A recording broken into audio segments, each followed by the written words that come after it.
hizo inshallah biidhnillah. Al-akhi Sheikh Ibrahim ametupa wasia mkubwa sana sana sana.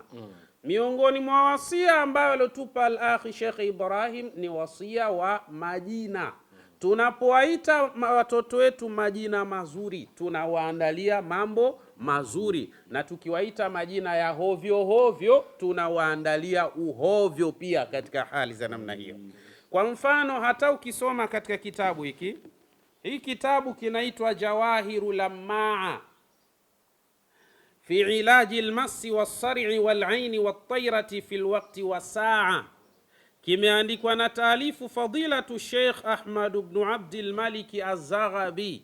Mwamba huyu anasema katika masala ya tafsiri za ndoto, anasema turuqu ta'wili. Nataka tuone yale majina kwa maana njia za tafsiri za ndoto. Anasema mmoja katika hizo, dhikru ahli al-iddati turuqi li tafsiri ru'ya wa hiya, kuna njia tatu za tafsiri ya ndoto. Tafsiri ya kwanza, naenda haraka haraka, inaitwa tawilu ru'ya bil Qur'ani. Kuna kufasiri ndoto kwa mujibu wa Qur'ani namna ilivyosema. Kwa mfano, mtu ameota amemuona mtu kwa kumuona nyuma ya mgongo wake. Qur'ani inasema nyuma ya mgongo maana yake ni nini? Hii ni naslun, maana yake ni nini? Ni kizazi. Inaelezea habari ya nini? Ya kizazi, kwa sababu sulbi, uti wa mgongo, ndipo mahala panapotokea kizazi au uzazi katika hali za namna hiyo. Lakini ta'wilu ru'ya bisunna, lakini kuna tafsiri ya ndoto kwa sunna za Bwana Mtume Muhammad. Lakini kuna ta'wilu bil asma'i, kuna tafsiri ya ndoto kwa majina.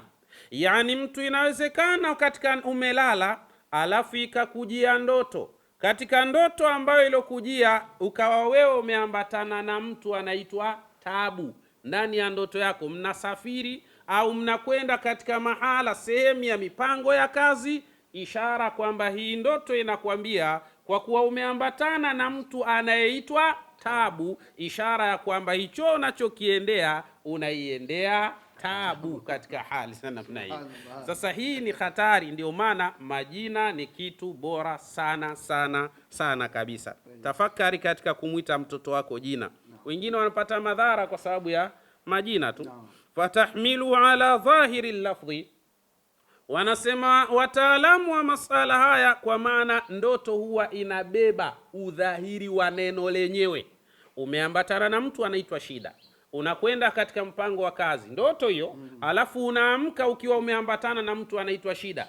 Unapokwenda ni kwenye kampuni kuomba kazi, ishara inakwambia wewe mzee, shida hiyo, hakuna tatizo, hakuna jambo ambalo utakayoweza kulipata katika mazingira kama haya. Ndio fatahmiluhu ala dhahiri lafdhi, hiyo hubebwa katika udhahiri wa nini? Wa neno lenyewe, namna jinsi ambavyo lilivyo. Karajulin yusamma alfadlu, kama vile umeambatana na mtu anaita fadlu, fadhila. Yani umekwenda umeota katika ndoto zako, unakwenda mahala kutafuta kazi, alafu ulioambatana naye ni mtu anaitwa fadhila. Umepaona hapo?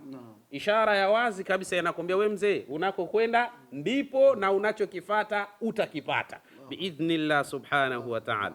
Ta'awwalahu ifdalan wa rajulu yusamma rashidan, au upo katika ndoto umeambatana na mtu anaitwa Rashidi, basi uko unapokwenda pazuri mzee. Lakini tatawalahu irshadan au saliman, umeambatana na mtu anaitwa Salim, mambo mazuri. Lakini kadhalika, na hayo yalimethibiti wakati wa Bwana Mtume Muhammad sallallahu alaihi wasallam. Mtume anasema raaitu lailata kaanna fi dari Uqbat ibn Rafi'i. Anasema usiku nimelala nikaota kama vile sisi tupo katika nyumba ya mtu anaitwa Uqbat ibn Rafi'i.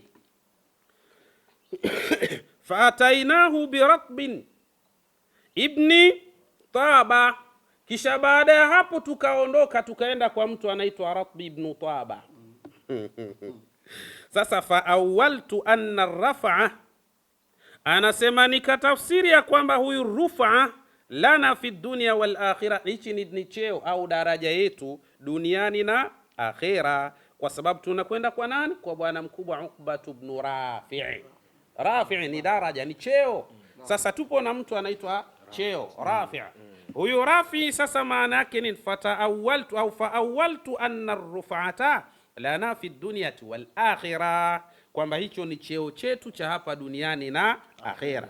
Wa anna dinana qad taba, na dini yetu imekuwa nzuri. Fa ataina bi Ratb ibn Rafi' ibn Taba lianna dinana qad taba, dini yetu imekuwa nzuri. Sasa wewe ita watoto wako majina ya mauzauza, majina ya maajabu maajabu. Tuwape watoto majina mazuri bwana. Ndugu zangu,